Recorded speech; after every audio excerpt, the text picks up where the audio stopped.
Dear student, Assalamu alaikum. Today we are going to read a poem. The poem name is A Teenager's Prayer. Dear student, today we will learn with the help of this poem a lot of topics such as rhyming words, rhyming scheme, describing word, appreciation of the poem, etc. So, I will request you, please concentrate and understand about the poem. प्यारे बच्चों, आज हम अ teenagers prayer इस poem के बारे में पढ़ रहे हैं। उम्मीद करता हूँ कि आप इसे बगौर समाप्त करेंगे, समझेंगे। तो सबसे पहले बच्चों हम अ टीनेजर्स प्रेयर इसका जो है मतलब समझते हैं। जब तक हमें इस पोएम की हेडलाइन का मतलब समझ में नहीं आता तब तक हमें पोएम के बारे में कुछ भी समझ में नहीं आएगा। इसीलिए आपके लिए ज़रूरी है कि इस पोएम की हेडलाइन का मतलब आप समझ लें। Teenagers, what is the meaning of teenagers? Teenagers का मतलब क्या होता है? Teenagers means a person who is 13 years old to 19 years old, he is called teenagers.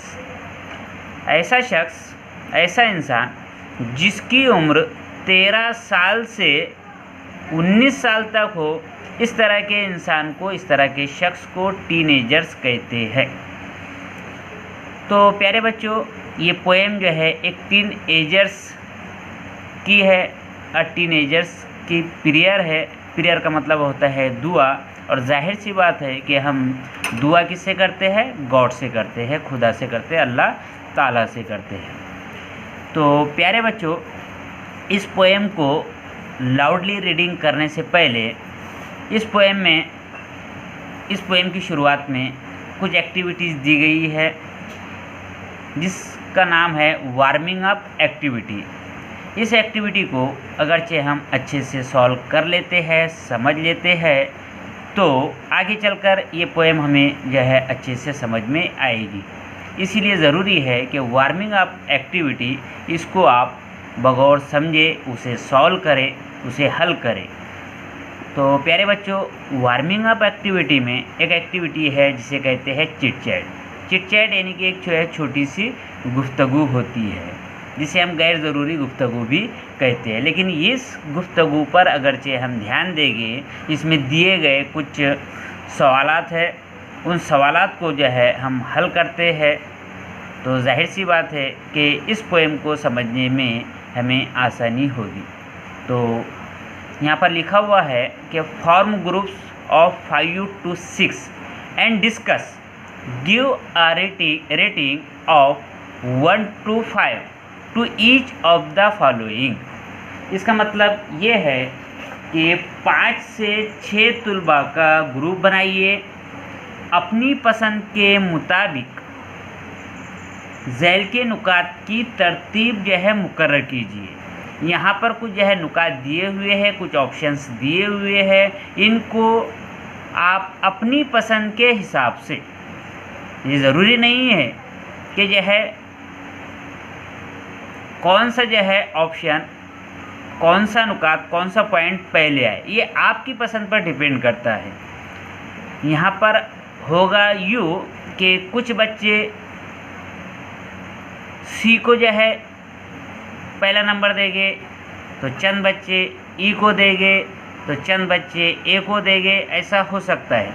ये ज़रूरी नहीं है कि सबके जो है जवाबात सेम हो, यकसा हो। क्यों? क्योंकि ये आपकी जो है पसंद पर डिपेंड करता है। When you have to take important decision, what do you generally do? आपको कोई अहम फैसला करना हो तो आप क्या करते हैं? तो यहाँ पर 6 ऑप्शन दिए गए हैं, A, B, C, D, E, F। तो चलिए अब हम इन दिए गए नुकात को, इन दिए गए पॉइंट्स को हम करेक्ट ऑर्डर में रखते हैं, इनको जो है तरतीब देते हैं। तो ये आपकी पसंद पर डिपेंड करता है अब यहाँ पर मामला यूँ है कि ये स्टूडेंट्स की एक्टिविटी है। स्टूडेंट्स में note their own rating after discussion, आपको डिस्कशन करना है और इसे जो है रेटिंग देना है।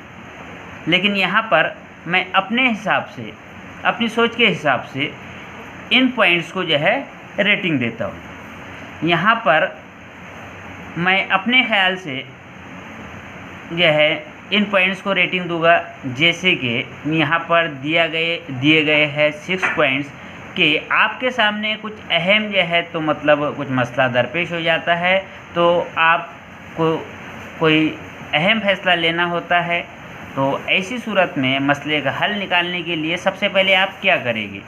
तो प्यारे बच्चों, मैं तो कोई अहम मसला मेरे सामने आ जाए तो सबसे पहले तो मामला ये होगा कि मैं बिल्कुल खामोशी से और बड़ी गहराई से जो है सोचूंगा उस मसले का हल निकालने के लिए। तो जाहिर सी बात है कि मैं पॉइंट डी को जो है फर्स्ट रेटिंग दूंगा, यानी थिंक डीपली इन साइलेंस, इसीलिए इसको देता हूँ मैं 1 नंबर। उसके बाद अब क्या करूँगा? उसके बाद मामला ये है कि मेरे को समझ में नहीं आएगा तो मैं कंसल्ट करूँगा अपने पेरेंट्स से, अपने एल्डर से। तो इस पॉइंट को जो है रेटिंग दूंगा मैं 2। उसके बाद मुझे जो है क्या करना है, फिर मैं जो है सोचूंगा और उसके बाद मामला ये होगा कि कुछ फैसले जो है, कुछ मसाइल होते हैं, उन मसाइल पर जो है फ़ैसला लेना होता है और वो कौन सॉल्व कर सकता है? तो जाहिर सी बात है टीचर से अच्छा जो है हमारा दोस्त कोई नहीं हो सकता।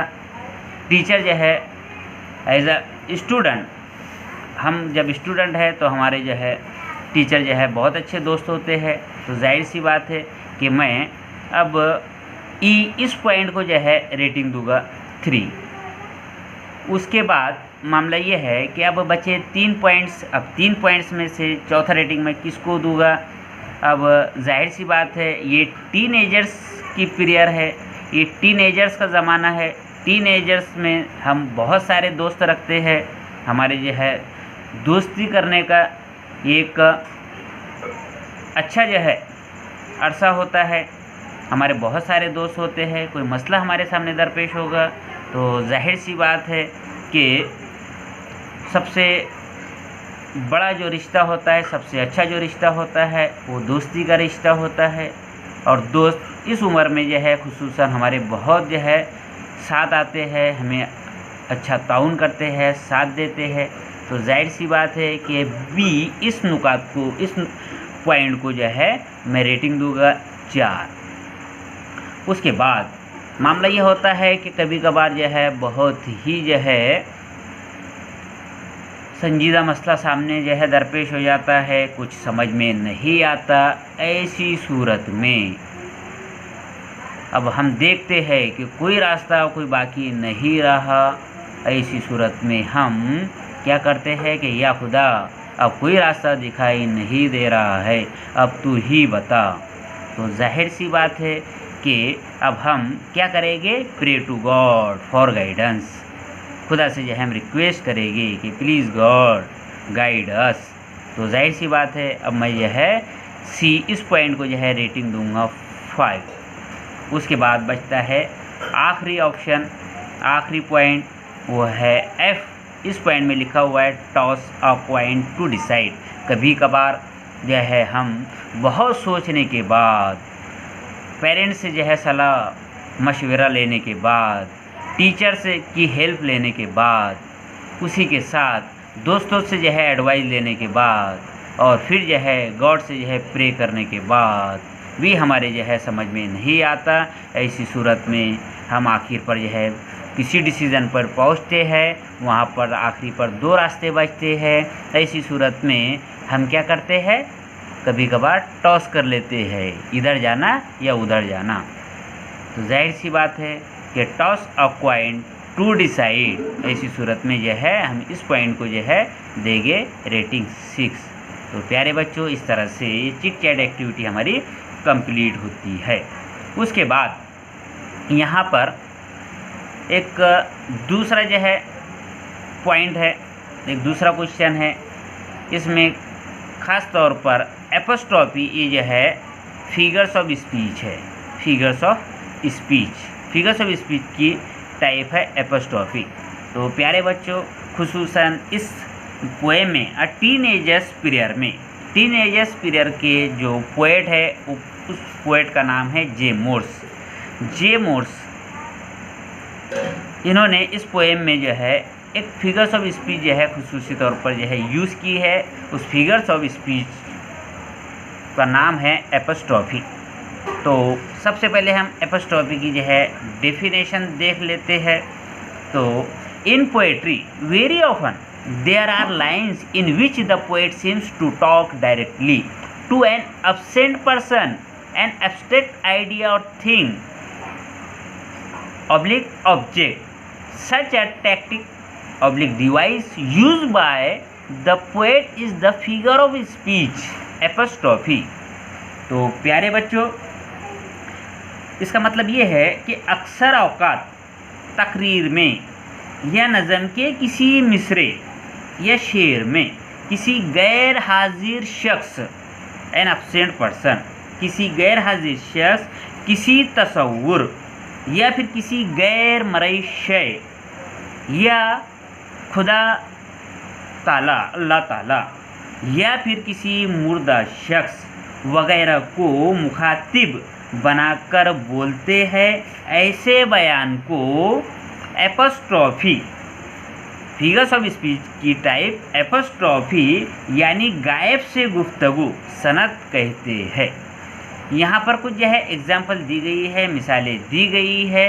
तो प्यारे बच्चों, आप समझ लिए कि शायर अपने जो है कलाम में, अपनी जो है पोइट्री की लाइंस में कुछ लाइंस ऐसी इस्तेमाल करता है और उस लाइंस में जो है वो जिससे बात करता हो, किसी शय के बारे में बोलता हो तो वो शय गायब होती है, या कभी कभार जो है खुदा ताला से जो है तो मुखातिब होता है। जाहिर सी बात है खुदा ताला जो है वो हमारे जो है तसव्वुर में है, हमारे दिल में है। उसी के अलावा कभी कभार वो जो है ज़िंदगी से बात करता है। हम सब जानते हैं ज़िंदगी तो है लेकिन ज़िंदगी दिखाई नहीं देती। कभी कभार जो है शायर अपनी लाइंस में किसी मुर्दा शय से, किसी मुर्दा चीज़ से जो है तो बात करता है। जाहिर सी बात है कि मुर्दा तो बोलता नहीं है।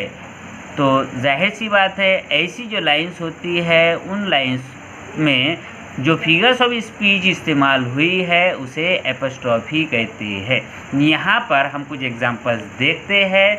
इस एग्जांपल्स में लिखा हुआ है, पहली एग्जांपल है ट्विंकल ट्विंकल लिटिल स्टार। यहाँ पर पोएट जो है स्टार से, लिटिल स्टार से जो है बातें कर रहा है, झिलमिलाते सितारों से जो है बातें कर रहा है।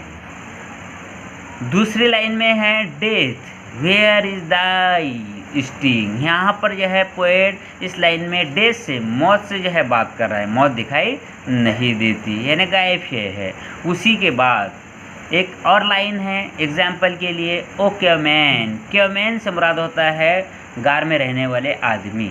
पुराने ज़माने में, ज़माने कब्ल तारीख़ में लोग जो है गारों में रहा करते थे, जंगलों में रहा करते थे।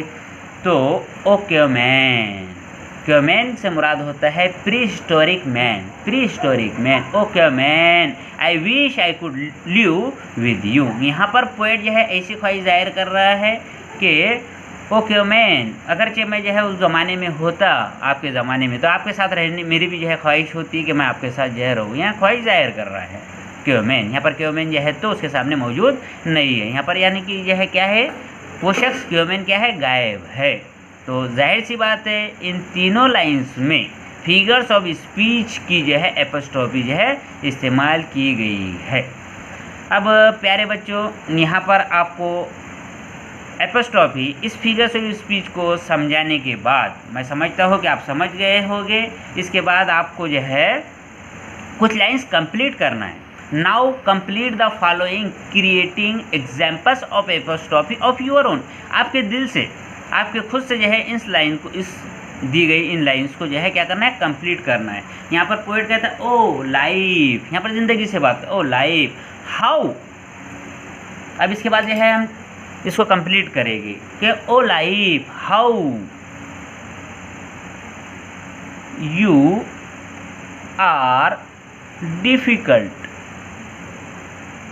ज़िंदगी से बात कर रहा है पोएट कि ओ ज़िंदगी आप कितनी जो है मुश्किल हो।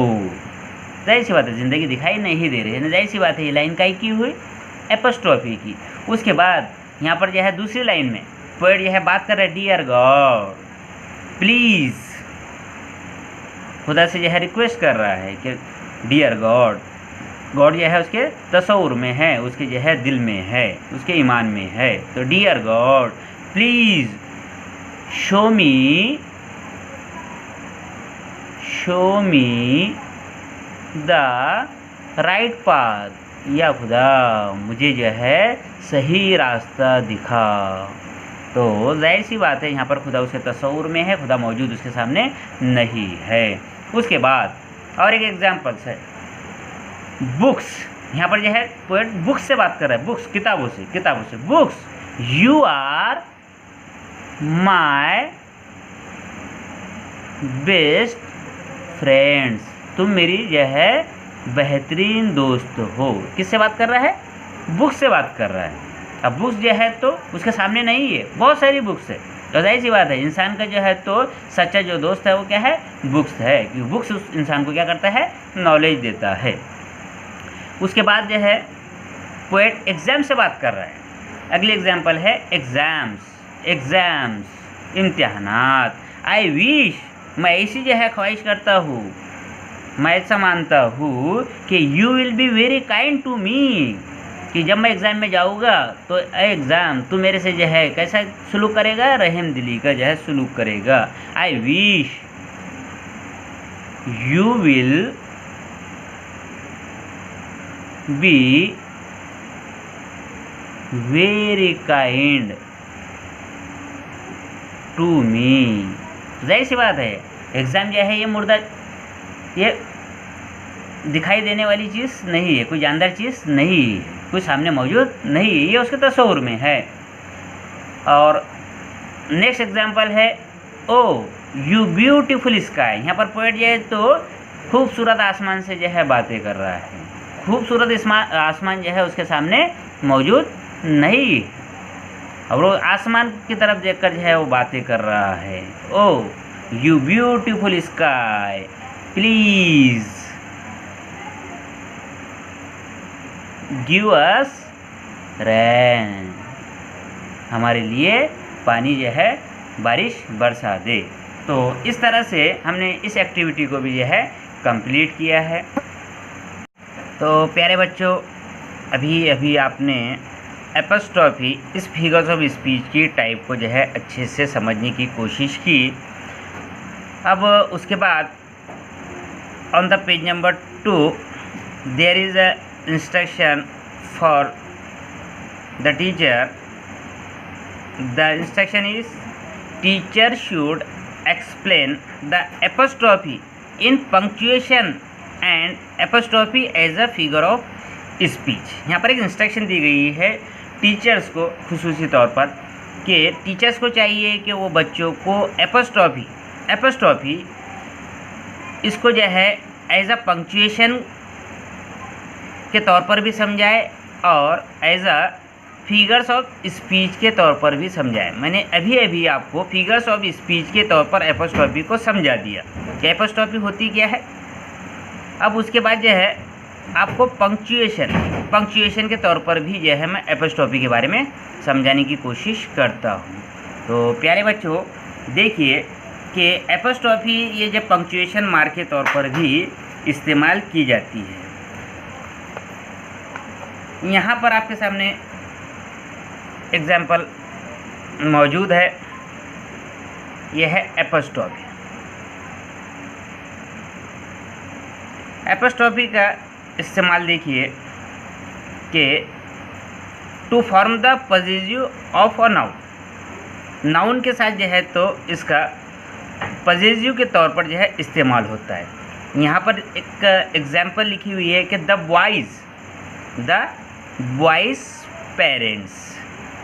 यहाँ पर पोजीशन के तौर पर जो है इस्तेमाल हुआ है एपोस्ट्रोफी, यानी कि बॉय और बॉय के बाद एस लगा हुआ है और दोनों के दरमियान में क्या यूज़ किया गया है, एपोस्ट्रोफी यूज़ की गई है। उसके बाद दूसरी एग्जांपल है द काउज। अब यहाँ पर काउज जो है, काउ ये सिंगुलर है और एस लगा दिया जाए तो ये हो गया प्लूरल। अब प्लूरल है इसलिए एस लगाया गया है और एपोस्ट्रोफी का इस्तेमाल जो है जब किसी वर्ड में ऑलरेडी एस आए तो एस के बाद ही जो है एपोस्ट्रोफी लगाते हैं। यहाँ पर हमने जो है ये बॉय के साथ जो है हमने क्या किया है, एस लगाया है, लेकिन बॉय का जो लास्ट वर्ड था वाई और एस, इनके दोनों के दरमियान में हमने एपोस्ट्रोफी लगाई। उसके बाद काऊ का जो प्लूरल काउज है, यानी ऑलरेडी जो है उसके साथ एस लगा हुआ है, इसलिए हमने क्या किया, एपोस्ट्रोफी जो है एस के बाद लगाया। उसके बाद जितेंद्राज स्टोरी। जितेंद्रा ये एक नाम है और ये एस यानी जितेंद्रा की कहानी, तो यहाँ पर यह है तो इनके दोनों के दरमियान में जो है हमने एपोस्ट्रोफी लगाया है। उसके बाद हम देखेंगे और एक एग्जांपल कि इसका जो है एपोस्ट्रोफी का इस्तेमाल जो है काय के लिए होता है। पहले तो हमने देखा to form the positive of a noun, इसके तौर पर इस्तेमाल होता है, यानी इसका मतलब वो है कि लड़के के पेरेंट्स, एक लड़का है और उसके पेरेंट्स, द काउज फूड, यानी कि एक से ज़्यादा गाय है उनकी गिज़ा की। फिर है जितेंद्राज स्टोरी, जितेंद्र की कहानी। उसके बाद यह है एपोस्ट्रोफी का इस्तेमाल काय के लिए होता है, to show the omission of a letter और वर्ड्स। एपोस्ट्रोफी का इस्तेमाल जो है मिसिंग वर्ड के तौर पर जो है यूज़ होता है। जैसे यहाँ पर लिखा हुआ है डिडंट, और डिडंट का जो है फुल फॉर्म होता है डिड नॉट। अब जाहिर सी बात है कि एपोस्ट्रोफी कहाँ यूज़ हुई है, एन और टी के बीच में, यानी कि यहाँ पर जो है मिसिंग वर्ड क्या है, ओ, यानी ओ के तौर पर, मिसिंग वर्ड ओ के तौर पर जो है एपोस्ट्रोफी का इस्तेमाल हुआ है। उसी के साथ साथ और एक एग्जांपल है 1 o'clock।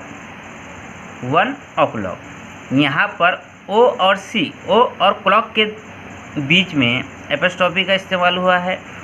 ये यहाँ पर भी है मिसिंग वर्ड के तौर पर इस्तेमाल हुआ है। मिसिंग वर्ड क्या है, यहाँ पर देखिए ये 1 है तो ये भी 1 है, बिल्कुल सही है, लेकिन ये ओ और क्लॉक के दरमियान में जो है क्या बाकी रहा है, ये ओ तो आया है यहाँ पर, लेकिन यहाँ पर एफ और द ये मिसिंग वर्ड है यहाँ पर, तो एफ और द इस मिसिंग वर्ड के तौर पर एपोस्ट्रोफी का इस्तेमाल हुआ है। तो आप समझ सकते हैं कि एपोस्ट्रोफी का इस्तेमाल पॉजिटिव ऑफ अ नाउन के तौर पर इस्तेमाल होता है और उसी के अलावा मिसिंग वर्ड के तौर पर भी इस्तेमाल किया जाता है। तो इस तरह से एपोस्ट्रोफी का जो यूज़ होता है वो पंक्चुएशन मार्क के तौर पर भी यूज़ किया जाता है। अब प्यारे बच्चों, इसके बाद अब हम हमारी जो है पोएम की तरफ बढ़ते हैं, जो बहुत ही इम्पोर्टेंट पार्ट है कि इस पोएम को एक्सप्लेन करने से पहले आपके सामने जो है इसे मैं लाउड रीडिंग जो है करूँगा और मैं उम्मीद करता हूँ कि इसे आप जो है बगौर समाप्त करेंगे और समझेंगे। तो प्यारे बच्चों, यहाँ पर मौजूद है स्क्रीन पर आपके सामने पोएम, तो देखते हैं। अ टीनेजर्स प्रेयर। तो इस पोएम को शुरू करने से पहले आप पेज नंबर 3 पर ये पोएम दी गई है। पेज नंबर 3 को जो है आप गौर से देखेंगे, उसमें आपसे जो है मैं एक क्वेश्चन करूँगा कि how many stanzas in this poem. तो आप फ़ौरन जो है स्टैंजास को जो है काउंट करना शुरू कर देंगे। तो यहाँ पर देखते हैं हम, ये फर्स्ट स्टैंजा है, और ये भी जो है गौर करने वाली बात होगी कि इस पोएम की जो है जो स्टैंजा है वो every stanza every stanza consist on 4 lines. हर एक स्टैंजा जो है वो 4 लाइन्स पर जो है मुनहसर है। तो यह है पहला स्टैंजा। देखिए पहले स्टैंजा में भी जो है 4 लाइन है। उसके बाद दूसरा स्टैंजा देखते हैं, दूसरा स्टैंजा इसमें भी जो है 4 लाइन है। उसके बाद जो है तीसरा स्टैंजा देखते हैं, तीसरे स्टैंजा में भी जो है 4 लाइन है। उसके बाद जो है चौथा स्टैंजा देखते हैं, ये चौथा स्टैंजा, चौथे स्टैंजा में भी जो है तो 4 लाइन है। और फिर जो है लास्ट स्टैंजा उसमें भी जो है 4 लाइन है, यानी कि 1 2 3 4 एंड 5, यानी कितने स्टैंजा है? 5 स्टैंजा है। तो आंसर होगा कि how many stanza in this poem. तो there are 5 stanza in this poem and every stanza consist on 4 lines. तो प्यारे बच्चों, अब मैं लाउड यह रीडिंग शुरू करता हूँ। आपको इसे गौर से जो है समाप्त करना है, वर्ड्स को जो है समझना है। तो आओ इस पोएम को जो है रीडिंग करते हैं। Each day brings new beginnings, decisions I must make. I am the only one to choose the road that I will take. दूसरा स्टैंजा देखते हैं। I can choose to take the road of life that leads to great success, or travel down the darkened road that leads to great distress. Now we will read third stanza. Please open up my eyes, dear Lord, that I might clearly see. Help me stand for what is right. Bring out the best in me. Now we will read fourth stanza. Help, Lord, to just say no when temptation comes my way, that I might keep my body clean and fit for life each day. Now we will read the last stanza. When my teenage years are over, I know that I will see that life is lived its very best with you walking next to me. Dear student, now I will explain this poem for you in your mother tongue, which will be so helpful for you to understand. So now let's start and please concentrate. तो प्यारे बच्चों, अब हम इस poem को आपको आपकी मादरी ज़ुबान में समझाने की कोशिश करेंगे। Each day brings new beginnings. हर दिन नई शुरुआत होती है और नई नई दुश्वारियाँ ज़िंदगी में सामने आती है। डिसीज़न आई मस्ट मेक। फैसला मुझे ही करना होता है। तो प्यारे बच्चों, पहली फर्स्ट लाइन जो है हमने रीड किया। अब ये दूसरी लाइन है कि डिसीज़न आई मस्ट मेक। यहाँ पर आप देखेंगे कि डिसीज़न आई मस्ट मेक, फैसला मुझे ही करना होता है कि दुश्वारियों से जो ज़िंदगी की नई शुरुआत होती है, हर दिन नई शुरुआत होती है, हर दिन नई नई दुश्वारियाँ, नए नए मसाइल सामने जो है दरपेश होते हैं, फैसला मुझे ही करना होता है। तो प्यारे बच्चों, डिसीज़न आई मस्ट मेक, इस लाइन को जो है आप गौर से जो है समझेंगे कि डिसीज़न आई मस्ट मेक, इसकी जो है तरतीब बराबर नहीं है। इस लाइन्स में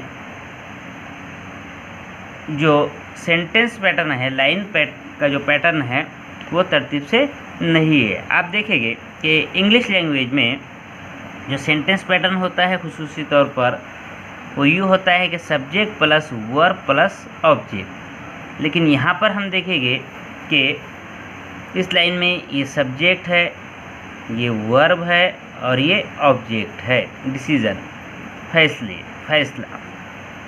तो इसकी जगह जो है यहाँ होना चाहिए थी, इसकी तरतीब यूँ होती है कि आई मस्ट मेक डिसीज़न, लेकिन पोएट ने अपनी इस पोएट्री की इस लाइन में डिसीज़न को पहले लिया है। डिसीज़न आई मस्ट मेक, यानी जाहिर सी बात है इसकी जगह को उसने जो है बदल दिया है।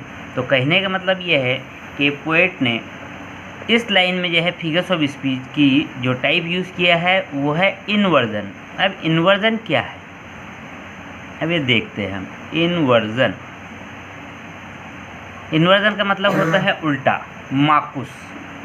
इसकी डेफिनेशन मैं आपको बता दूं कि inversion is a figure of speech in which the words in sentence are not in the correct order. तो देखिए इस सेंटेंस में, इस लाइन में जो है जितने भी वर्ड है वो जो है करेक्ट ऑर्डर में नहीं है। डिसीजन यहाँ होना चाहिए था, वो जो है यानी आखिर पर होना चाहिए था, उसे जो है पहले ले लिया गया। यानी जाहिर सी बात है कि ये जो है फिगर्स ऑफ स्पीच की जो टाइप है वो इन्वर्जन है। तो इस बात को जो है आप ध्यान में रखिए।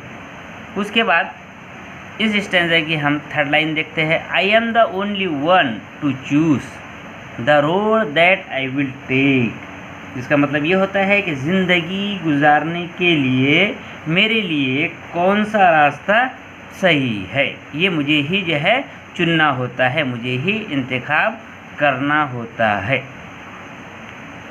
तो प्यारे बच्चों, इसके बाद हम दूसरा स्टैंजा देखेंगे।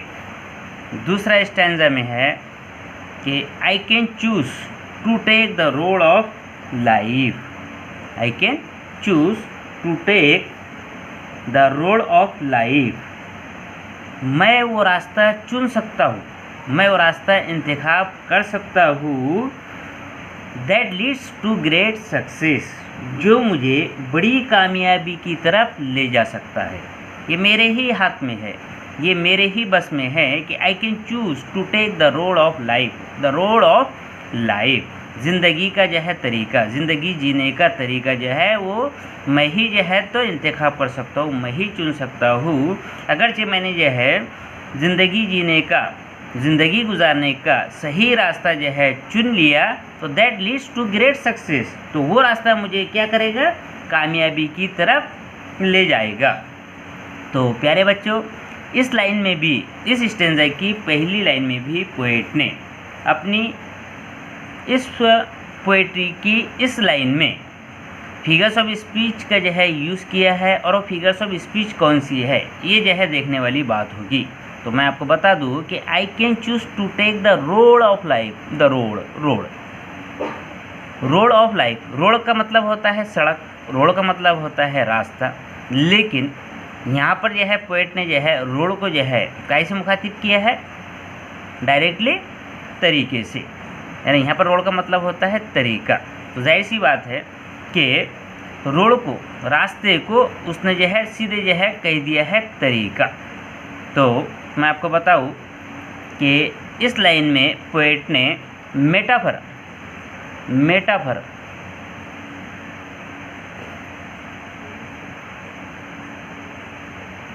इस फिगर्स ऑफ स्पीच को जो है यूज़ किया है। तो मेटाफर का जो है मतलब क्या होता है कि मेटाफर उसे उर्दू में कहते हैं इस्तिआरा, और इस्तिआरा तकरीबन जो है सनअत तशबीह की तरह होता है, लेकिन थोड़ा सा डिफरेंस होता है।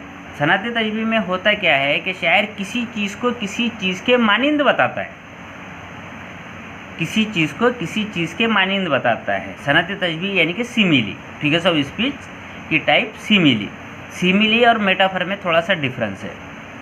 सनअत तशबीह में और सिमिली में होता क्या है कि पोएट किसी चीज़ को किसी चीज़ के जैसा बताता है, लेकिन मेटाफर में यानी इस्तिआरा में पोएट यह किसी चीज़ को किसी चीज़ की तरह नहीं बताता, बल्कि उसके वही बता देता है।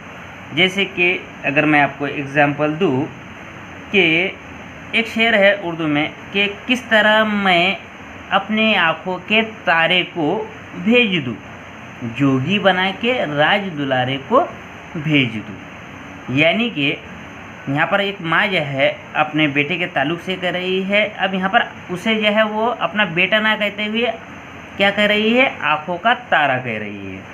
अपना बेटा ना कहते हुए उसे क्या कह रही है, राज दुलारा कह रही है ना, डायरेक्टली।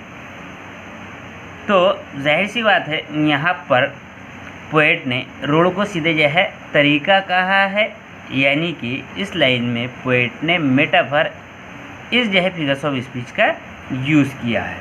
तो I can choose to take the road of life that leads to great success. इसका मतलब ये है कि मैं वो रास्ता चुन सकता हूँ जो मुझे that leads to great success, जो मुझे बड़ी कामयाबी की तरफ ले जा सकता है।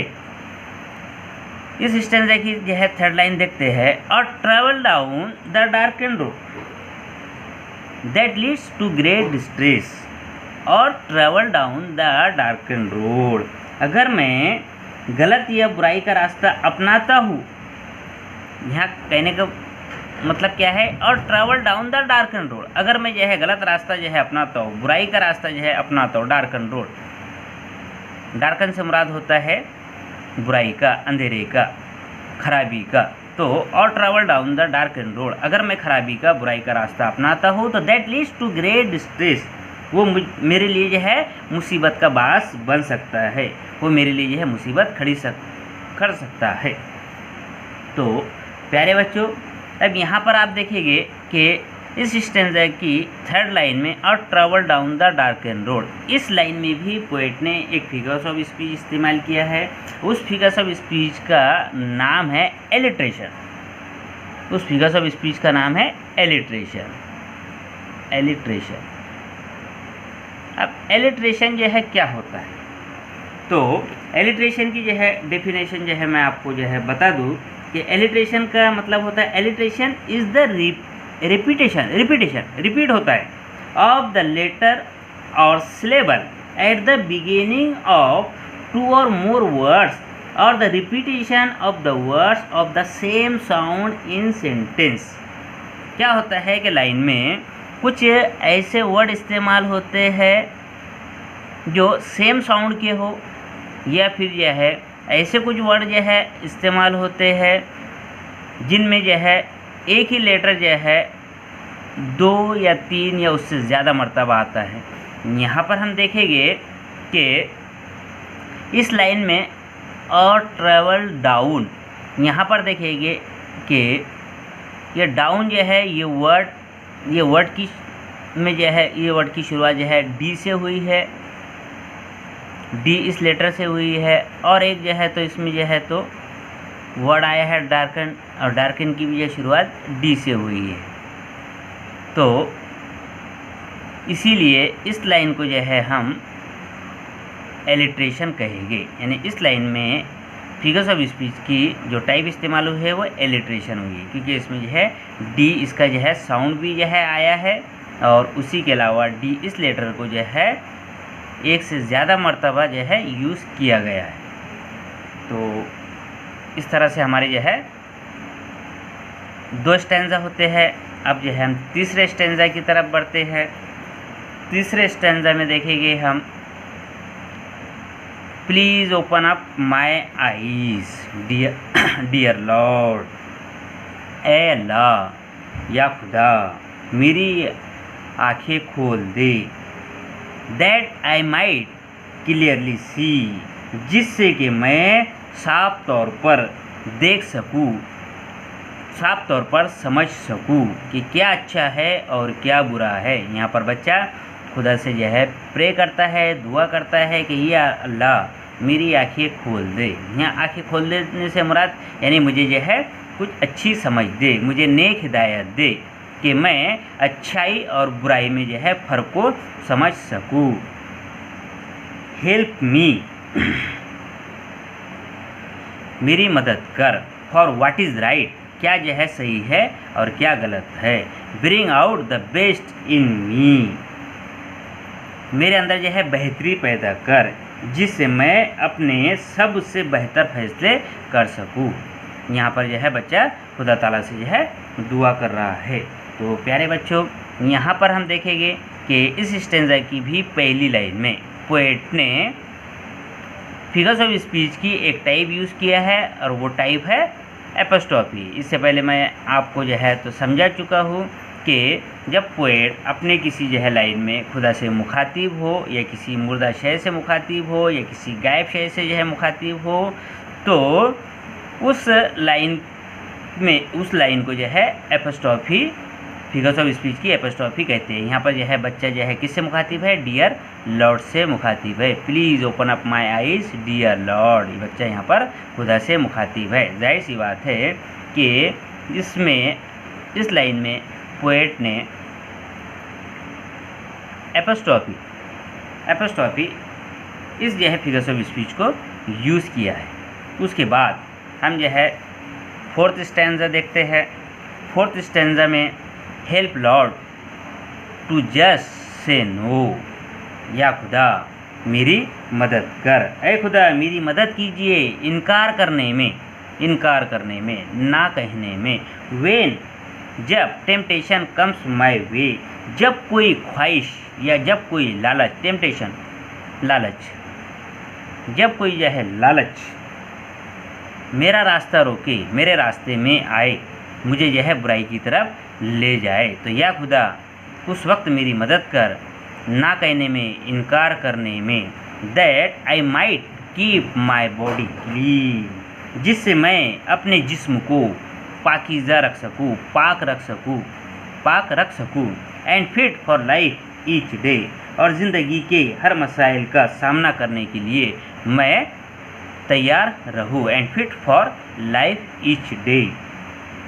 लास्ट स्टैंजा है when my teenage years are over, जब मेरी नौखेज उम्र ख़त्म हो जाए, यानी कि वो जो है अपनी जो है 13 साल की उम्र से लेकर 19 साल की उम्र, प्यारे बच्चों मैं आपको बता दूं कि ये उम्र बहुत अहम होती है। 13 साल से 19 साल की उम्र बहुत अहम होती है।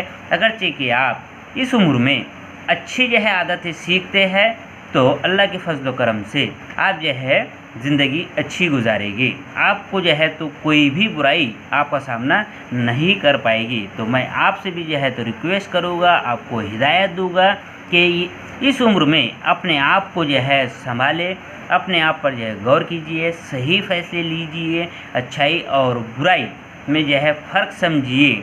अगरचे आप अच्छाई और बुराई में जो है फ़र्क समझ लेते हैं तो इंशाअल्लाह आपकी जो आगे आने वाली जो ज़िंदगी है वो बहुत ही अच्छे से गुजरेगी। तो यहाँ पर भी पोएट वही कह रहा है कि वेन, जब माई टीनेज ईयर्स आर ओवर, जब मेरी जो है नौखेज उम्र जो है ख़त्म हो जाए, I know that I will see, तो मुझको ये लगे और मैं ये देखूँ कि that life is lewd it's very best, कि मैंने अपनी ज़िंदगी बहुत ही बेहतर ढंग से, बेहतर तरीके से जो है गुजारी है। With you walking next to me, और मेरी रहनुमाई ऐ खुदा आपने की है, ऐ खुदा तूने ही मुझे जो है बुराई से, बदी से जो है बचाया है। तो dear student, after reading and explaining the poem, now we will solve some activities with the help of English workshop. There are many questions. प्यारे बच्चों, यहाँ पर इंग्लिश वर्कशॉप में कुछ क्वेश्चन दिए गए हैं, उन क्वेश्चंस को अब हम सॉल्व करेंगे। ये क्वेश्चन सॉल्व करने में हमें बहुत मदद मिलेगी, क्यों कि हमने पोएम को बड़े अच्छे से जो है पढ़ा भी है और उसको उसकी वजाहत भी की है और उसे समझा भी है। तो देखते हैं पहला question, choose the correct alternative and complete the given sentences. आपको खाली जगह जो है पूर्ण करना है, एक खाली जगह भरना है, और खाली जगह भरने के लिए आपको दो ऑप्शन दिए गए हैं, दो में से कोई एक आपको चूज़ करना है। तो देखते हैं, according to the poet, blank place है, are brought by each new day. यहाँ पर दो ऑप्शन दिए गए हैं, new beginnings and new endings, which will be suitable. तो ये पहला ऑप्शन आएगा न्यू बिगिनिंग्स। नेक्स्ट है, we must decide to take the road which leads to blank place, great distress या फिर ग्रेट सक्सेस। तो जाहिर सी बात है कि दूसरा ऑप्शन आएगा ग्रेट सक्सेस। उसके बाद the poet prays to the Lord to help him stand for what is. तो ए ब्लैंक प्लेस में माइट आएगा या राइट आएगा, जाहिर सी बात है कि राइट आएगा। उसके बाद डी है the poet wants to see that his teenage years have been the blank place years of his life worst और बेस्ट। तो जाहिर सी बात है क्या आएगा, बेस्ट। उसके बाद नेक्स्ट एक्टिविटी है कि find and right the pairs of rhyming words from the poem. Poem में से आपको जो है राइमिंग वर्ड्स जो है ढूंढना है। सिर्फ 5 जो है राइमिंग वर्ड जो है ढूंढना है, लेकिन राइमिंग वर्ड्स की जो है पेयर्स होना चाहिए। तो सबसे पहले आपको ये मालूम होना चाहिए कि राइमिंग वर्ड्स क्या होते हैं। तो राइमिंग वर्ड्स का मतलब ये है कि ऐसे वर्ड्स जिनका एंडिंग साउंड सेम हो, यकसा हो। एंडिंग साउंड, एंडिंग, जैसे कि look, book, made, shade, try, fry.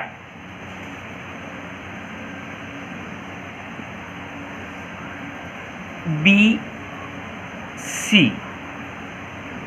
अब ये जितने भी वर्ड्स मैंने आपके सामने जो है तो पेश किया हो, ये सभी वर्ड्स की जो है शुरुआत तो कोई अलग साउंड से हुई है, लेकिन जो एंडिंग जो साउंड था वो क्या था, सेम था। जैसे कि लुक और बुक, लुक की शुरुआत लू से हुई है और बुक की शुरुआत बू से हुई है, लेकिन दोनों का एंडिंग जो साउंड था वो उक पर था, बु उक, लु उक, इस तरह से।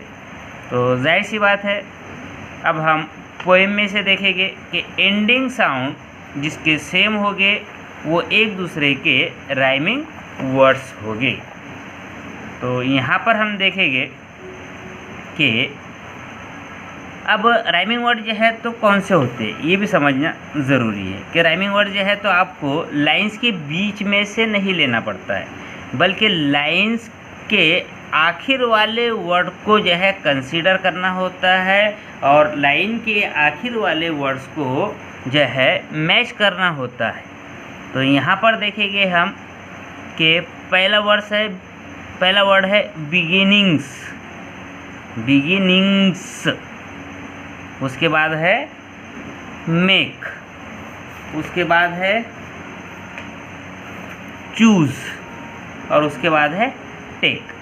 देखेंगे कौन से वर्ड्स ऐसे हैं जिनके एंडिंग साउंड जो है सिमिलर है, सेम है, एक दूसरे से मैच करते हैं। बिगिनिंग्स, बिगिनिंग्स ये एंडिंग साउंड, ये मेक ये एंडिंग साउंड, ये चूज़, ऊज ये एंडिंग साउंड, टेक ये एंडिंग साउंड। यानी जाहिर सी बात है फर्स्ट स्टैंजा में मेक और टेक इनके एंडिंग साउंड सेम है, यानी जाहिर सी बात है यही जो है एक स्टैंजा में पेयर बनती है। चूज़ और बिगिनिंग्स ये जो है एक दूसरे से सिमिलर नहीं है, ना ही जो है चूज़ मेक से मिलता है ना टेक से मिलता है। बिगिनिंग्स भी जो है ना मेक से मिलता है ना टेक से मिलता है ना ही चूज़ से मिलता है। यानी जाहिर सी बात है कि फर्स्ट स्टैंजा में मेक और टेक ये जो है दो राइमिंग वर्ड है। उसके बाद दूसरा स्टैंजा देखते हैं हम।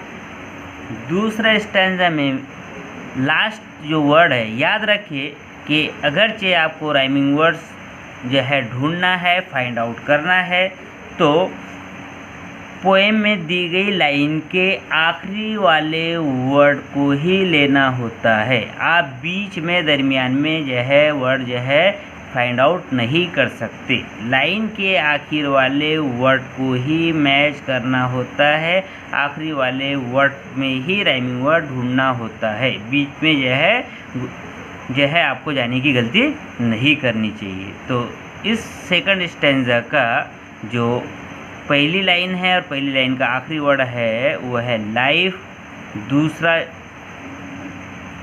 लाइन का जो है आखिरी वर्ड है सक्सेस, तीसरी लाइन का आखिरी वर्ड जो है वो रोड, और इस स्टैंजा की चौथी लाइन का आखिरी जो वर्ड है वो है डिस्ट्रेस। तो देखते हैं लाइफ, इफ, सक्सेस, रोड और डिस्ट्रेस नहीं मिलता इससे कि सक्सेस न लाइफ से मिलता है न रोड से मिलता है, लेकिन डिस्ट्रेस से मिलता है। सक्सेस इस और डिस्ट्रेस, जाहिर सी बात है कि ये दोनों वर्ड एक दूसरे के जो है राइमिंग वर्ड है। क्यों? क्योंकि इनका जो एंडिंग साउंड है वो एस है, एस, सक्सेस और डिस्ट्रेस। अब उसके बाद हम थर्ड स्टैंजा देखते हैं। थर्ड स्टैंजा में जो है देखेंगे हम कि पहली लाइन में वर्ड है लॉर्ड आखिरी वाला, दूसरी लाइन में है सी, तीसरी लाइन में है राइट और चौथी लाइन में है मी। तो जाहिर सी बात है लॉर्ड ना सी से मिलता है, ना राइट से मिलता है, ना मी से मिलता है, यानी लॉर्ड का कोई राइमिंग वर्ड इस स्टैंजा में नहीं है। दूसरी लाइन में देखिए कि सी जो है ना लॉर्ड से मिलता है, ना ही राइट से जो है तो मैच होता है, लेकिन मी से ज़रूर होता है। यानी जाहिर सी बात है सी और मी एंडिंग जो साउंड है वो ई। तो जाहिर सी बात है कि इस स्टैंजा में सी और मी ये राइमिंग वर्ड है। क्यों? क्योंकि दोनों के जो एंडिंग साउंड है वो सेम है, इसीलिए इस स्टैंजा में सी और मी जो है वो राइमिंग वर्ड्स है। उसके बाद चौथा स्टैंजा देखते हैं। चौथे स्टैंजा की जो पहली लाइन है उसका लास्ट वर्ड है नो, तो दूसरी लाइन का लास्ट वर्ड है मे, तो तीसरी लाइन का लास्ट वर्ड है क्लीन, तो चौथी लाइन का लास्ट वर्ड है डे। अब देखते हैं कि कौन सा वर्ड किससे मैच करता है एंडिंग साउंड के मामले में। तो नो, नो यानी ओ, नो ओ, नो, तो ना वे से मिलता है, ना ही क्लीन से मिलता है, ना ही डे से मिलता है, यानी ये जो है राइमिंग वर्ड इसका इन तीनों लाइन में नहीं है। उसके बाद वे जो है ना ही नो से मिलता है, ना ही क्लीन से मिलता है, और डे से ज़रूर मिलता है। यानी जाहिर सी बात है कि डे और वे ये एक दूसरे के राइमिंग पेयर है, राइमिंग वर्ड्स है। तो ना क्लीन है ना ही नो है, लेकिन वे और डे है। तो इस स्टैंजा में यानी चौथे स्टैंजा में वे और डे ये राइमिंग वर्ड है। उसके बाद लास्ट स्टैंजा देखते हैं। लास्ट स्टैंजा में आखिरी जो वर्ड है, आखिरी वर्ड को ही जो है राइमिंग वर्ड्स के लिए हम कंसीडर करते हैं, इस बात को जो है ध्यान में रखें। तो फिफ्थ स्टैंजा का पहली लाइन का लास्ट वर्ड है ओवर, तो दूसरी लाइन का जो है लास्ट वर्ड है सी, तीसरी लाइन का लास्ट वर्ड है बेस्ट और चौथी लाइन का लास्ट वर्ड है मी। तो ओवर, ओवर, वर, ओवर, वर जो है ना सी से मिलता है, ना ही बेस्ट से मिलता है, ना मी से मिलता है। अब बची फिर ये तीन लाइनें सी। अब सी जो है सी बेस्ट से नहीं मिलता, लेकिन सी जो है मी से जो है मैच करता है सी, क्योंकि सी और मी इनकी जो एंडिंग साउंड है वो सेम है, इसीलिए ये दोनों वर्ड एक दूसरे के जो है राइमिंग वर्ड है, एक दूसरे से इनका एंडिंग साउंड मैच करता है। तो जाहिर सी बात है। अब हम देखते हैं कि फर्स्ट स्टैंडर्ड में मेक और टेक ये राइमिंग वर्ड्स है। सेकंड स्टैंडर्ड में सक्सेस और डिस्ट्रेस जो है ये राइमिंग वर्ड है। थर्ड स्टैंडर्ड में सी और मी जो है ये राइमिंग वर्ड है। और फोर्थ स्टैंडर्ड में वे और डे जो है ये राइमिंग जो है तो पेयर है। और फिफ्थ स्टैंडर्ड में सी और मी है। तो जाहिर सी बात है इधर जो है हम जो एक्टिविटी दी गई है इसको जो है हम कंप्लीट करेंगे और इसमें जो है हम लिखेंगे। पहले स्टैंडर्ड में मेक और टेक है, सॉरी, मेक और टेक। दूसरे इसमें सक्सेस और डिस्ट्रेस है। तीसरे इसमें सी और मी है। और चौथे स्टेंजा में वे और डे है। और पांचवें स्टेंजा में सी और मी है। तो इसके बाद जो है प्यारे बच्चों, अब हम तीसरी जो है एक्टिविटी देखते हैं। तीसरे में लिखा है what is the rhyme scheme of the poem. इस पोएम की राइम स्कीम जो है हमको ढूंढना है। Choose the correct one from the following option. नीचे जो है 4 ऑप्शन दिए गए हैं कि इस पोएम की राइमिंग स्कीम कौन सी है। ए बी बी है, या ए बी सी डी है, या फिर ए बी सी बी है, या ये ए बी बी ए है। तो प्यारे बच्चों, राइमिंग स्कीम समझने के लिए हम कुछ एग्जाम्पल्स लेते हैं। तो यहाँ पर हम देखते हैं कि राइमिंग स्कीम समझने के लिए हम एक एक स्टैंजा लेते हैं। तो प्यारे बच्चों, ये स्टैंजा जो है कंप्लीट नहीं है, लेकिन इसको ऐसा कंसीडर करें कि ये है पोएम।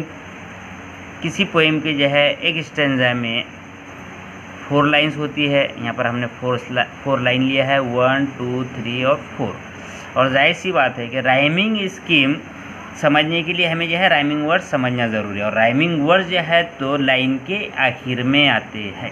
अगरचे हम राइमिंग वर्ड जो है समझ जाते हैं तो इंशाल्लाह हमें जो है राइमिंग स्कीम भी निकालना जो है आसान हो जाता है। हम बड़े आसानी से राइमिंग स्कीम जो है निकाल सकते हैं। तो करना क्या होता है कि स्टेंजा की जो है पहली लाइन के जो है आखिरी वर्ड जो होता है, हर जो है पोएम की जो लाइन होती है उसका आखिरी वर्ड जो है उसी के हिसाब से जो है हम राइमिंग वर्ड्स जो है निकालते हैं। आखिरी वर्ड को ही राइमिंग वर्ड कंसीडर करते हैं। तो यहाँ पर देखेंगे हम कि यहाँ पर जो है इस लाइन का आखिरी वर्ड है बुक, इसीलिए इसको हम नाम देंगे ए। उसके बाद दूसरा जो वर्ड है वो बुक से जो है तो मैच नहीं करता है। बुक और मेक एक दूसरे का राइमिंग है नहीं है, यानी मेक जो है बुक के जैसा नहीं है, इसलिए उसको जो है तो नाम देंगे हम बी। उसके बाद स्टैंजा, इस फर्स्ट स्टैंजा की जो है तीसरी लाइन का जो है ये वर्ड देखेंगे, ये है लुक। लुक किससे मैच करता है, मेक से करता है या बुक से करता है? जाहिर सी बात है कि बुक से करता है, यानी कि लुक जो है बुक का राइमिंग वर्ड है। बुक को हमने क्या नाम दिया था, ए, तो जाहिर सी बात है इसका नाम भी क्या होगा, ए। यहाँ पर नाम दिया हमने ए।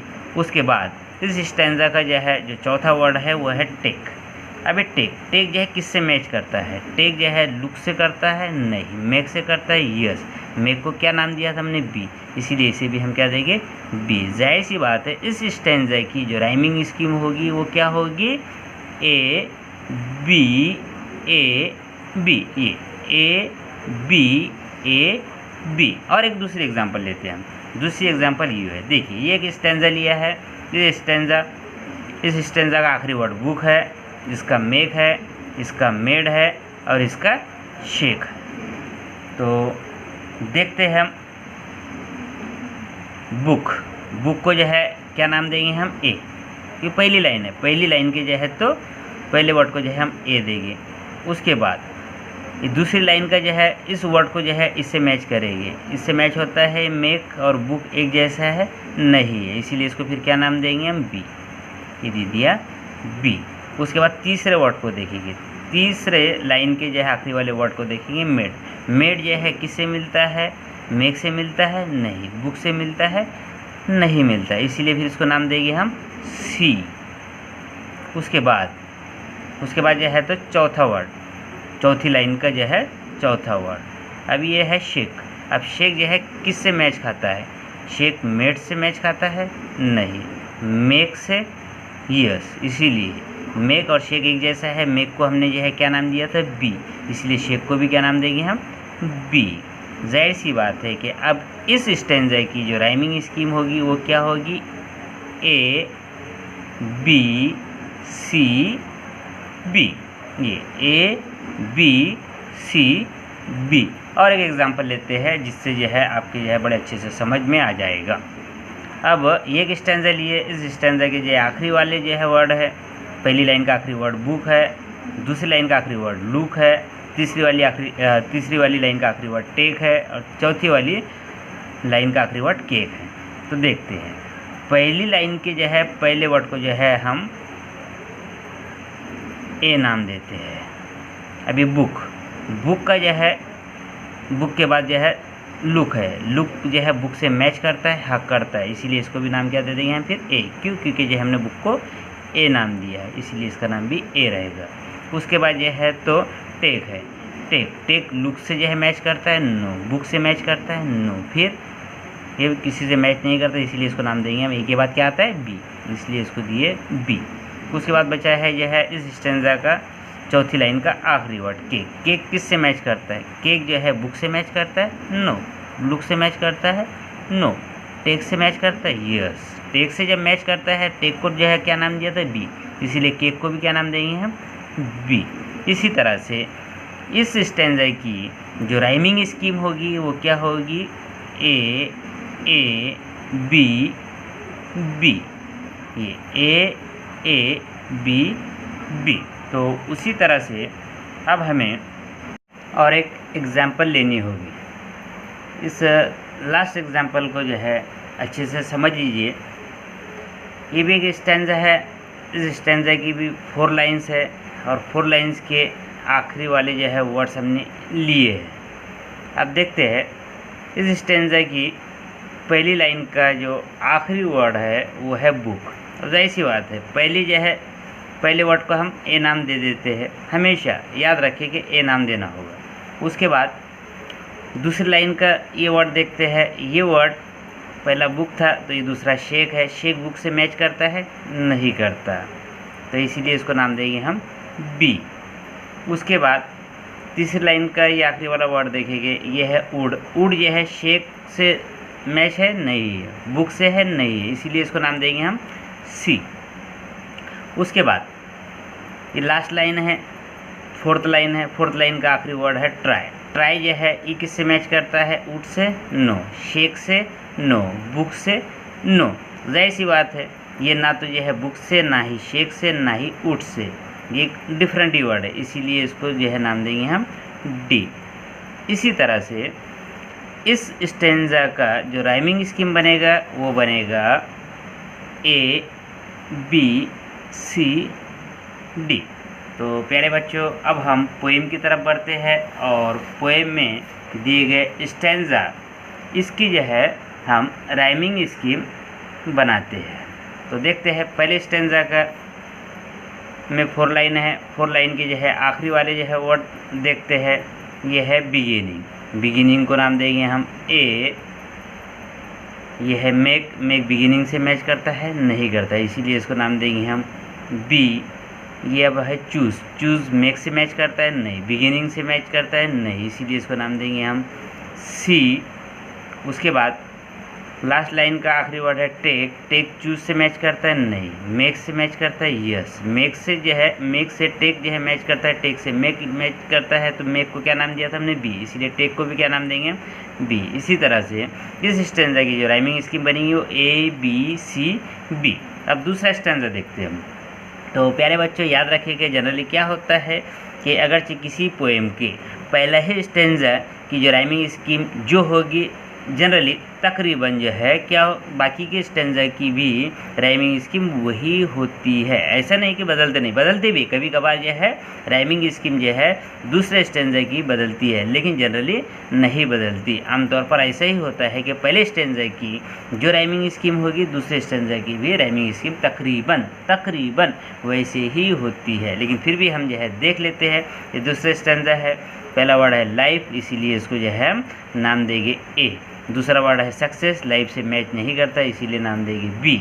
उसके बाद जो है तो ये वर्ड है रोड, रोड ना सक्सेस से मिलता है ना लाइफ से मिलता है, इसीलिए इसको नाम देंगे सी। उसके बाद जो है डिस्ट्रेस है, डिस्ट्रेस रोड से भी नहीं मिलता है, लाइफ से भी नहीं मिलता है, सक्सेस से मिलता है, सक्सेस को नाम दिया था हमने बी, इसलिए डिस्ट्रेस को भी नाम देंगे हम बी। इसीलिए इस स्टेंजा की भी जो राइमिंग स्कीम बनेगी वो ए बी सी बी। अब तीसरा स्टेंजा देख लेते हैं। तीसरे स्टेंजा में आखिरी वर्ड है, पहली लाइन का लास्ट वर्ड है लॉर्ड, इसको नाम दे देते हैं हम। हमेशा याद रखें कि ए नाम देंगे, पहले वाली जो है लाइन के आखिरी वाले वर्ड को ए से शुरुआत करते हैं। दूसरा जो है सी लॉर्ड से नहीं मिलता, इसीलिए इसको देंगे बी।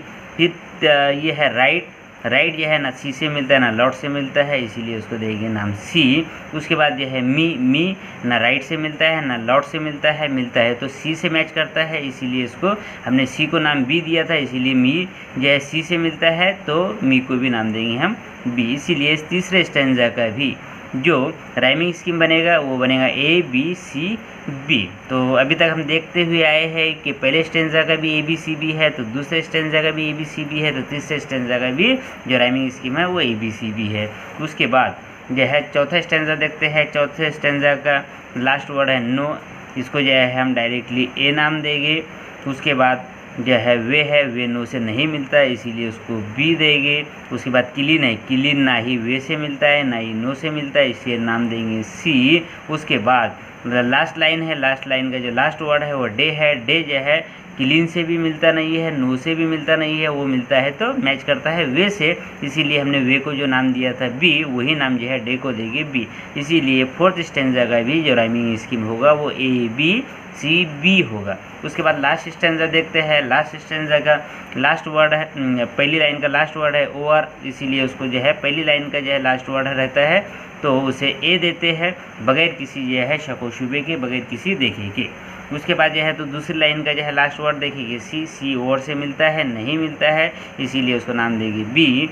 उसके बाद जो है तीसरी लाइन का लास्ट वर्ड है बेस्ट, बेस्ट सी से मिलता है ना ही जो है ओवर से मैच करता है, इसीलिए उसको नाम देंगे सी। उसके बाद लास्ट लाइन का जो है लास्ट वर्ड देखेंगे हम मी बेस्ट से मैच करता है, नहीं ओवर से मैच करता है, नहीं किस से मैच करता है सी से, और सी को नाम क्या दिया था हमने बी, इसीलिए इसको भी नाम देंगे हम बी। इसी तरह से पूरी नज़म का, पूरी पोएम के जो पाँचों स्टेंजा है सभी के जो राइमिंग स्कीम है वो ए बी सी बी है। इसीलिए हम यहाँ पर दी गई एक्टिविटी में हमसे सवाल किया गया है, पूछा गया है कि इस पोएम की राइमिंग स्कीम ये है क्या है। तो राइमिंग स्कीम देखिए कि right the rhyme scheme of the poem, choose the correct one from the following option. तो कौन सी थी, ए बी सी बी, यानी तीसरा ऑप्शन जो है सही है।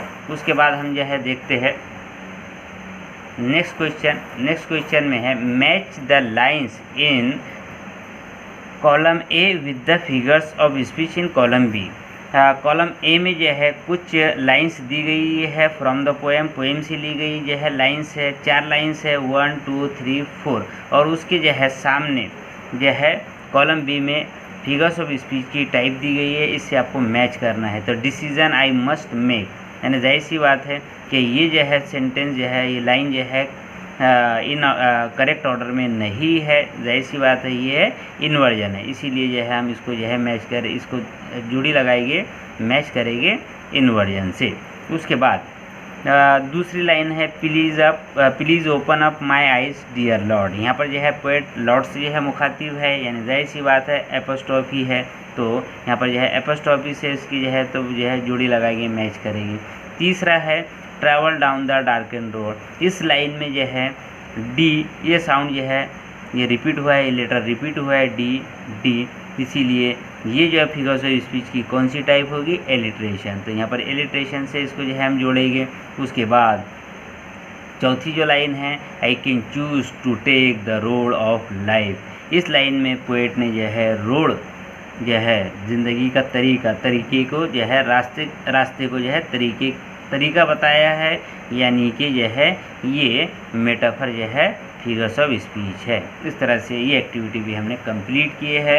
एक बार जो है हम और देख लेते हैं एलिट्रेशन के बारे में कि एलिट्रेशन क्या होता है। Alliteration is the occurrence of the same sound होता है at the beginning of words in a phrase, sentence et cetera such as. देखिए यहाँ पर एग्जांपल दी गई एलिट्रेशन की जो हमारी पोएम से नहीं ली गई है, पोएम से ली गई है, दैट लाइफ इज लाइफ। हाँ, तो प्यारे बच्चों, ये हमारी जो है पोएम से ही ली गई है। That life is lewd it's very best. तो देखिए इसमें लाइफ और ल्यूट, लाइफ की जो है तो शुरुआत जो हुई है वो एल लेटर से हुई है और ल्यूट की भी जो है तो एल से हुई है। तो जाहिर सी बात है ये एलिट्रेशन की एग्जाम्पल है। तो प्यारे बच्चों, आपको जो है इंस्ट्रक्शन दी जाती है, हिदायत दी जाती है कि find out more examples of alliteration from other poems in your book. आपकी बुक्स में और बहुत सारी जो है पोएम्स है, उन पोएम्स में इसी तरह की एलिट्रेशन जो है इस फिगर्स ऑफ स्पीच की जो कुछ लाइंस होगी उसको जो है आपको चुनना है, देखना है, फाइंड आउट करना है। प्यारे बच्चों, पेज नंबर 5 पर एक एक्टिविटी दी हुई है, उस एक्टिविटी को भी हमें यह है कंप्लीट करना है। बहुत ही इम्पोर्टेंट एक्टिविटी है, एग्ज़ाम में 8 मार्क्स के लिए, यानी 8 मार्क्स के लिए जो है ये पूछी जाती है। तो इस एक्टिविटी को बड़े अच्छे से करना है, बहुत आसान एक्टिविटी है। देखिए कि रीड द पोएम को पढ़ना है। Right an appreciation of the poem in about 12 to 15 sentences with the help of the following points. नीचे जो पॉइंट्स दिए गए हैं उन पॉइंट्स को जो है पोएम पढ़ने के बाद जो है कंप्लीट करना है। अभी पॉइंट्स है टाइटल। अब टाइटल बोले तो उन्वान, पोएम का जो है तो मतलब जो है यहाँ पर नाम लिखना होता है। बहुत आसान होता है, तकरीबन 1 मार्क के लिए, 1 मार्क्स के लिए जो है पूछा जाता है इस तरह का एक सवाल, टाइटल ऑफ द पोएम। तो टाइटल ऑफ द पोएम जो है क्या है, टीनेजर पीरियड्स, ये है। उसके बाद जो है पोएट का जो है नाम जो है लिखना होता है, पोएट का नाम लिखना होता है। पोएम के आखिर में जो है पोएट का नाम लिखा हुआ होता है। जैसे कि मैं आपको बता दूं कि यह है, ये पोएम है, पोएम के आखिर में ये जे मोर्स, ये है पोएट का नाम लिखा हुआ है। आपको याद रखने की कोई जो है तो ज़रूरत नहीं है। जब भी एग्ज़ाम में इस तरह का जो है पोएम के कुछ स्टैंजा दिए जाएंगे तो पोएम का नाम भी होता है और उसी के साथ साथ पोएट का नाम भी लिखा हुआ होता है। आपको सिर्फ वो देखकर जो है लिखना होता है। उसके बाद तो इस तरह के जो है 2 पॉइंट हमारे जो है कंप्लीट होते हैं। टाइटल कंप्लीट होता है, पोएट कंप्लीट होता है, फिर राइम स्कीम अभी जो है हमने निकाला था। बहुत आसान होता है राइम स्कीम जो है हम कैसे जो है तो तैयार करते हैं। तो इसकी राइम स्कीम थी ABCB। उसके बाद अगला एक पॉइंट होता है, नेक्स्ट पॉइंट के जो है फेवरेट लाइन। आपको जो है पूरी जो है नज़म में जो है पूरी पोएम में 5 स्टैंजा थे और हर एक जो है तो स्टैंजा 4 लाइन्स पर जो है कंसिस्ट था, डिपेंड था। तो जाहिर सी बात है 20 लाइनें थी पूरी। 20 लाइन में से आपको जो भी जो है फेवरेट लाइन लगती है, आपके हिसाब से, आपकी पसंद के हिसाब से जो है आपको फेवरेट लाइन लिखनी होती है। कोई भी लाइन आप जो है लिख सकते हैं। उसके बाद जो है तो थीम लिखना होता है, पोएम का सेंट्रल आइडिया लिखना होता है, यानी मरकज़ी ख्याल जो है क्या है। जैसे कि अगर मैं आपको बताऊं कि जैसे जो है मरकज़ी ख्याल में अपने जो है तो वर्ड्स में अगर जो है तो डिस्क्राइब करूँ, बयान करूँ, तो the teen age is very important in the person's life because this age decides his path of life.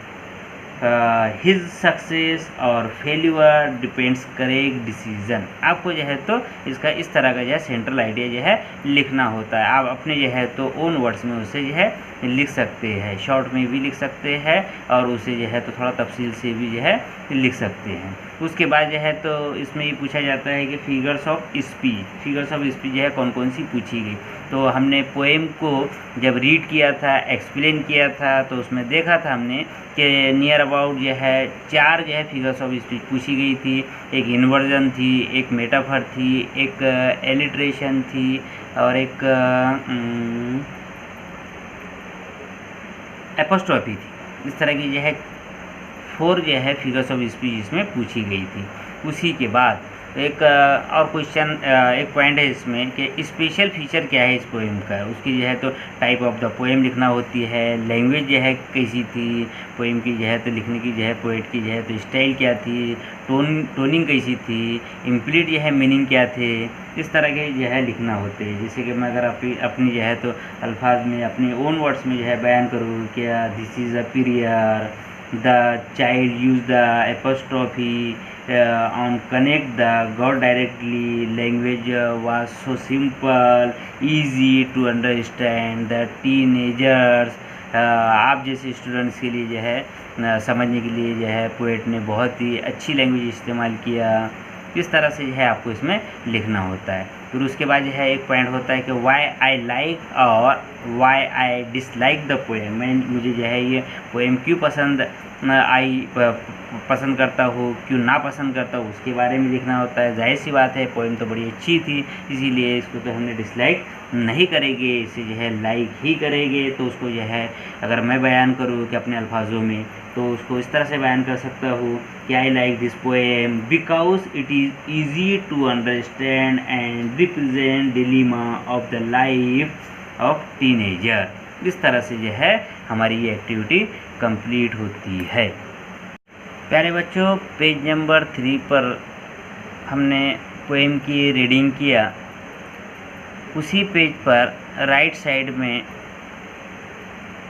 Pink column में कुछ क्वेश्चंस वगैरह दिए हुए हैं, उन क्वेश्चंस को भी हम सॉल्व करने की कोशिश करते हैं। क्वेश्चंस देखिए, ये पहला क्वेश्चन है कि what is the age group of the speaker in the poem, कि इस नज़म में शायर किस उम्र से ताल्लुक़ रखता है।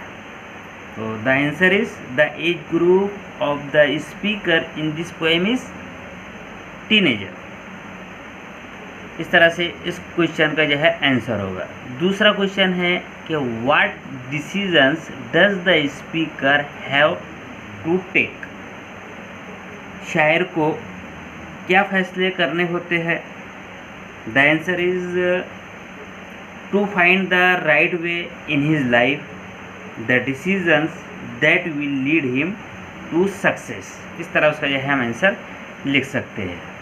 उसके बाद तीसरा क्वेश्चन है इसमें कि what does each new day fetch, कि हर नया दिन क्या लेकर आता है। पहले स्टैंजा की पहली ही लाइन में जो है, पहले स्टैंजा में ही इसका जो है आंसर मिलेगा कि each new day fetches challenges in his life, challenge to do new things. इस तरह इसका जो है जवाब होगा। उसके बाद कुछ वोकैबुलरी दी गई है, जैसे कि डार्कन, थोड़ा डिफ़िकल्ट वर्ड है ऐसा लगता है, तो उसके जो है मीनिंग दिए गए हैं कि it refers to evil. Darken यानी अंधेरा होता है, लेकिन यहाँ पर पोएम में उसका मतलब, उससे मुराद है बुराई, बदी, खराबी। उसके बाद है एक वर्ड डिस्ट्रेस। डिस्ट्रेस का मतलब होता है ग्रेट वरी, बहुत बड़ी मुसीबत, बहुत बड़ी परेशानी। उसके बाद एक वर्ड था इसमें टेम्पटेशन। टेम्पटेशन, टेम्प्ट यानी ललचाना, एक वर्ड है, एक वर्ब है, लेकिन टेम्पटेशन एक नाउन है, इसका मतलब होता है यह है लालच। उसके बाद और एक क्वेश्चन है कि how should one react to temptation, ये एक सवाल है। इसको जो है इसका जवाब हम ढूंढेंगे कि how should one react to temptation. इसका मतलब ये है कि लालच या ख्वाहिश का मुकाबला जो है हमने कैसे करना चाहिए। तो यहाँ पर इस पोएम में स्टैंजा नंबर 4 में उसका जो है तो जवाब है, उसमें जो है आप ढूंढने की कोशिश कर सकते हैं कि लालच या ख्वाहिश का मुकाबला कैसे करना चाहिए। तो one should keep himself away from temptation and keep himself clean and physically strong. इस तरह से जो है उसका जवाब हम लिख सकते हैं। उसके बाद नेक्स्ट क्वेश्चन है इसमें कि what effects does the speaker wish to see in himself at the end of his teens. इसका मतलब ये है कि नौखेज़ उम्र ख़त्म होने पर शायर अपने आप में क्या तब्दीलियाँ देखना चाहता है। The answer will be speaker wishes to live happy life with great success and good deeds. उसके बाद जो है और एक क्वेश्चन है कि in what condition does the poet wish to maintain his body, शायर अपने जिस्म को किस तरह रखना चाहता है, यानी अपने आप को जो है किस तरह से जो है मेंटेन करना चाहता है, किस तरह से रखना चाहता है। तो इसका भी जो है आंसर आपको जो है तो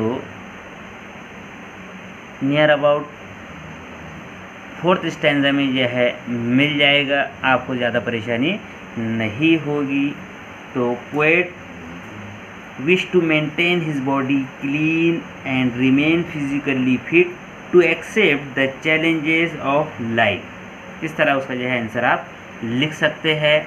उसके अलावा भी आप अपने जो है ओन वर्ड्स में इजी लैंग्वेज में भी इसका जो है आंसर लिख सकते हैं।